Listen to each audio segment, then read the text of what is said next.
Hello, I'm the Greek Geek because I'm 50% Greek and 100% a geek. Now, before we go forward, I'm just going to give a little bit of a spoiler warning because I'm going to get into some kind of spoilerish aspects of the anime, but I'm not going to go into major details of the plot and that kind of thing, but I just wanted to give a little bit of a warning for some of the things I'm going to talk about.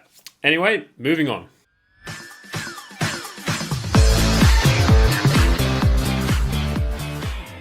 So moving on from Season 1, in Season 2 the monster attacks are becoming even more frequent and they appear to be more organised and teaming up together to take on heroes. And what's Saitama doing while all this chaos is happening? He disguises himself and joins a martial arts tournament.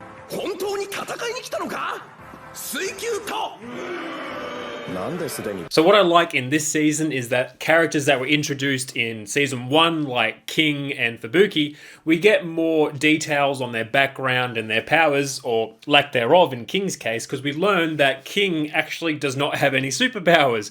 He's just extremely lucky when it comes to monsters getting defeated, and he just happens to be around, and he gets the credit.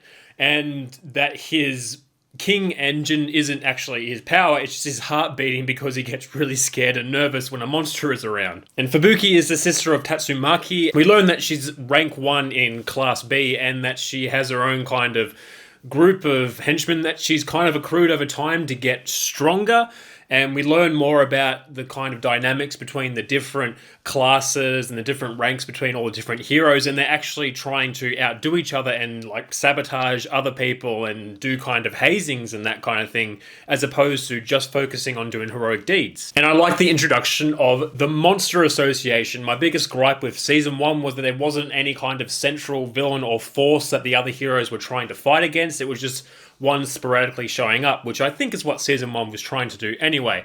But I like that the monsters are getting more organised and they're trying to take down the heroes more seriously, and we can see there's kind of infighting happening between the monsters too. They don't always get along, and they're only just trying to further their own kind of goal. And other characters are introduced as well, like Garu, who is like kind of like the central villain or anti-hero. He's kind of a mix of both because he wants to take down heroes and become a monster himself, but he's nice to kids and he doesn't actually kill anyone. So you decide whether he's an anti-hero or a villain.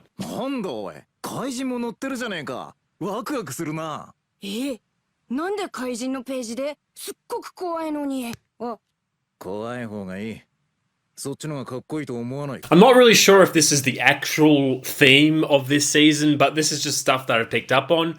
I'm kind of getting the feeling that this season's about seeing if the heroes in this universe are actually relevant, because we learn that there's other regular citizens out in the world like Bomb and Suryu who are just regular people who possess extraordinary martial arts skills and strength, and they can fight like pretty much what it seems to be on par with S-class heroes, or even surpass them in some instances. And we see the Hero Association struggling to keep on top of all these monsters that keep attacking all at once. They're really stretched thin and are not used to all these monsters attacking at the same time. And people are beginning to realize that they're relying on heroes too much to protect them. There's not really any other force out there.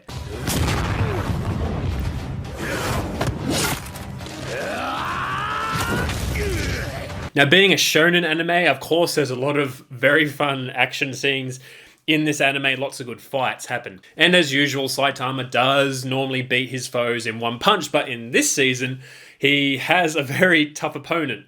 Not because he can't beat him or anything, but in the tournament that he's fighting in, he has to keep a disguise without getting disqualified. And he has a very difficult fight with Suryu because he has to keep his wig on without losing it. And I think this is his most difficult fight to date, not counting the mosquito in Season 1. Genos keeps getting upgraded and learning newer ways to fight. We see him get like new arms and new legs and being able to take off bits and pieces of his body and control them remotely. That's really cool to see. I like seeing him constantly being upgraded and learning and fighting.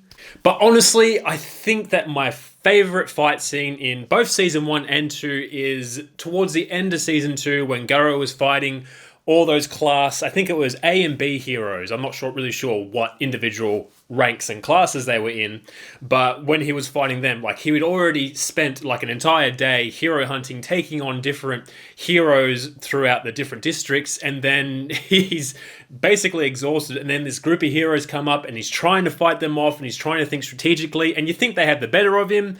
Then he manages to take them out, and then Genos shows up, and then Silverfang and Bomb show up to take him on, and he's just struggling. I really feel for the guy. I was actually kind of rooting for him in that particular scene. But yeah, there's so many more action scenes than that, and they are a lot of fun.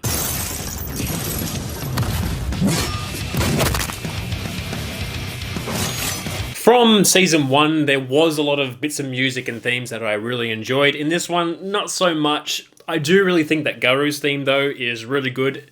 And when he's starting to kick ass against other heroes, when that theme starts playing, it gets me super pumped. And the sound in this, they seem to have changed up the sounds that the blows and punches make. They seem to have a bit more weight to them, especially when there's like a superpowered attack or punch or whatever, and it collides with the ground and the ground explodes. It makes a very satisfying noise. That's the best way I can explain it, and I really enjoyed it.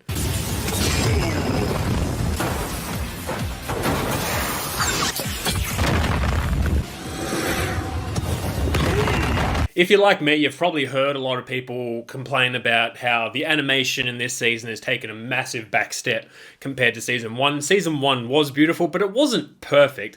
And this season, it has taken a bit of a backstep with the animation quality, but I don't reckon it's bad.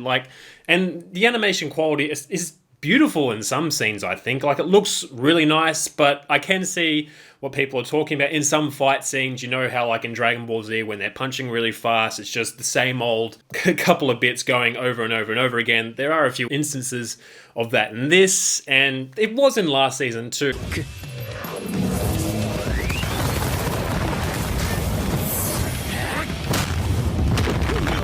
Lots of fun shonen action, as you would expect in this kind of anime.